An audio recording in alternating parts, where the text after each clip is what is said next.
Welcome to KAAYAL organics. இன்றைக்கி நம்ம prepare பண்ண போகிறது மின்சார தைலம். இதை ப்ரிப்பேர் பண்ணுறதுக்கு ரொம்ப சிம்பிள் இன்க்ரீடியன்ட்ஸ் மட்டும் இருந்தாலே போதும். ஃபஸ்ட்டு புதினா உப்பு எடுத்திருக்கோம். இது மென்தால்னு சொல்லுவாங்க. இது பார்க்குறதுக்கு கிறிஸ்டல் நல்ல நீளமாக இருக்கும். ஒரு 10 கிராம்ஸ் எடுத்திருக்கோம். அடுத்தது பார்த்திங்கன்னா இது பேர் ஓம உப்பு, தைமால்னு சொல்லுவாங்க. இது ஒரு 10 கிராம்ஸு. இது எல்லாமே நாட்டு மருந்து கடையில் தான் வாங்கணும். அவங்க சொன்னாலே மின்சார தைலம் தயாரிக்கிறதுக்கு தேவையானதுன்னு சொன்னாலே கொடுத்துருவாங்க. நெக்ஸ்ட்டு பார்த்திங்கன்னா இது பச்சை கற்பூரம், எல்லாமே 10 கிராம்ஸ் எடுத்திருக்கேன். இது ஆக்சுவலாக இது எல்லாமே எனக்கு கிடைச்ச ரேட் 90 ருபீஸ்க்கு கிடச்சிது. இப்போ இது எல்லாத்தையுமே ஒரு கண்ணாடி பாட்டிலில் கொட்டிக்கலாம். இந்த ஆயில் ப்ரிப்பேர் பண்ணுறதுக்கு கண்ணாடி பாட்டில் மட்டும்தான் பண்ணணும், பிளாஸ்டிக் இதில் பண்ண வேண்டாம். இப்போ எல்லாத்தையுமே 1 பை 1 இந்த பாட்டிலில் கொட்டிக்கலாம். இந்த ஆயிலோட பெனிஃபிட் என்னோடய ஃப்ரெண்டு மூலியமாக தான் எனக்கு தெரிஞ்சது. ஸோ நான் இதை ட்ரை பண்ணி பார்த்தேன். இது ஒரு 2 இயர்ஸாக நாங்கள் இதை யூஸ் பண்ணிகிட்ருக்கோம். இது எல்லா இதுக்குமே செம்ம யூஸ்ஃபுல்லாக இருக்குது. ஸோ உங்களுக்கும் யூஸ்ஃபுல்லாக இருக்குங்கிறதுக்காக இந்த வீடியோ உங்களுக்கு நான் ஷேர் பண்ணுறேன். இந்த ஆயில் எதுக்கெல்லாம் யூஸ் ஆகும்னு பார்த்தீங்கன்னா, தலைவலி, பேக் பெயின் வர்றது, முழங்கால் வலி, மூட்டு வலி, இந்த மாதிரி வலி நம்ம உடம்புல எங்கெல்லாம் இருக்கோ அந்த இடத்துல இது ஒரு சொட்டு மட்டும் எடுத்து நீங்கள் அப்ளை பண்ணாலே போதும். இது ரொம்ப கான்சன்ட்ரேட்டடாக இருக்கும். ஸோ அதனால் லைட்டாக ஒரு ட்ராப் மட்டும் எடுத்து நம்ம எங்கே வலி இருக்கோ அந்த இடத்துல அப்ளை பண்ணால் நிமிஷத்தில் அந்த வலி காணாமல் போயிடும்.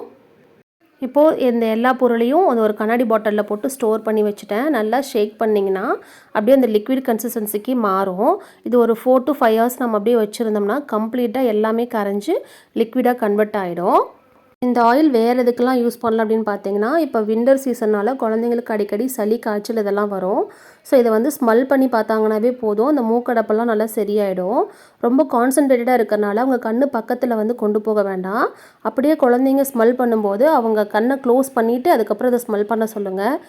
இது ரொம்ப கான்சன்ட்ரேட்டடாக இருக்கிறனால இது அவங்களோட மூக்கு பகுதி, தொண்டை பகுதி இதுக்கெல்லாம் அப்ளை பண்ணோம் அப்படின்னா இதை கோகோனட் ஆயிலில் டைலூட் பண்ணிக்கிங்க. அப்போ தான் அவங்களுக்கு அந்த எரிச்சல் இருக்காது. பெரியவங்களுக்கு நாள்பட்ட காய்ச்சல், சளி இந்த மாதிரி இருந்ததுன்னா அவங்க குடிக்கிற டீ, காஃபியில் 2 சொட்டு இதை ஆட் பண்ணி குடித்தா நல்ல ரிசல்ட்டு கிடைக்கும். அடுத்து பெண்களுக்கு இந்த மாதவிடாய் காலங்களில் வயிற்று வலி, இடுப்பு வலியெல்லாம் வரும் இல்லைங்களா? ஸோ அதுக்கு இதுவும் ஒரு 2 சொட்டு நம்ம அந்த இடத்துல அப்ளை பண்ணோம்னா நல்லா வலி கேட்கும். அதுக்கப்புறம் நம்ம எங்கேயோ கீழே விழுந்துட்டோம், இல்லை ஏதாவது இடிச்சுக்கிட்டோம் அப்படின்னா ரத்தக்கட்டு ஏற்படும் இல்லைங்களா? அதுக்கும் இது நல்ல ஒரு சொல்யூஷனு, நல்லா கேட்கும். பல்வலி பிரச்சனை, நீர் கசிகிறது, வாய் துர்நாற்றம் இதுக்கும் நல்ல ஒரு ரெமெடிங்க. என்ன இவங்க பாட்டுக்கு லிஸ்ட்டு அடுக்கிக்கிட்டே போகிறாங்கன்னு நினைக்காதீங்க. இதை நான் ரெகுலராக யூஸ் பண்ணிகிட்ருக்கேன். ஸோ அதை தான் உங்கள்கிட்ட நான் ஷேர் பண்ணுறேன். இதை யூஸ் பண்ணிவிட்டு நல்லா டைட்டாக க்ளோஸ் பண்ணி வச்சிடணும். ஏன்னா இது எவாப்ரேஷன் நடந்துடும். ஸோ லிக்விட் வேஸ்ட்டாக போயிடும். இதில் ஆட் பண்ணியிருக்க எல்லா பொருளுமே கம்ப்ளீட்டாக ஆர்கானிக்கானது. ஸோ இதை நம்ம பயப்படாமல் நம்ம யூஸ் பண்ணலாம். சீப் அண்ட் பெஸ்ட்டாக ஒரு ஆயிலை நம்ம வீட்டில் நாமளே ப்ரிப்பேர் பண்ணோம். இந்த வீடியோ உங்களுக்கு யூஸ்ஃபுல்லாக இருந்திருக்கணும்னு நினைக்கிறேன். வீடியோ பிடிச்சிருந்தனா லைக் பண்ணுங்கள், ஷேர் பண்ணுங்கள். மறக்காமல் KAAYAL ஆர்கானிக்ஸ் யூடியூப் சேனலை சப்ஸ்கிரைப் பண்ணுங்கள். தேங்க்யூ.